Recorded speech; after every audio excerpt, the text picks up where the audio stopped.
जा विया आहिनि, छह कराची विया आहिनि।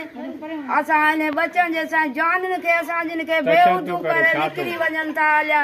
असां ज़ाइफ़ा माण्हू छा कयूं, छादो इरशाद 2-3 माण्हू ॿिया गुल जो पुटु केरन ज़ात जा उहे कलोड़ा आहिनि।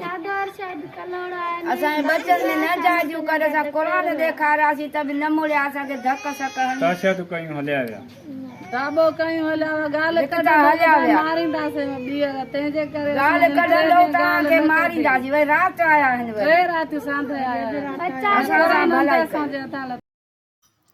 मदईजीअ जे नाके मुहले जे रहवासी दरियाई मीरबरनि जे औरतुनि कलोड़ा बिरादरी जे माण्हुनि जे नाजाइज़नि ख़िलाफ़ क़ुरान पाक खणी एहतजाज कयो। उन मौक़े ते मीरबर बिरादरी जे औरतुनि मुसम्मात मुमताज़ खातूं, मुसम्मात हफ़ीज़ा, मुसम्मात हमीदा खातूं ऐं शमशाद खातूं मीरबर दाहींदे चयो त कलोड़ा बिरादरीअ जा इरशाद कलोड़ो ऐं जादो कलोड़ो हथियारबंद साण करे घरनि में घिड़ी असां औरतुनि ऐं ॿारनि ते तशदुद कंदे चयो आहे त असांजो मोहम्मद अली मीरबर ॾे ॾंडु ॾोह रहियल आहे जेको हू नथो ॾे। हिननि चयो त असांखे ॼाणायल जवाबदारनि मां जान जो ख़तरो आहे।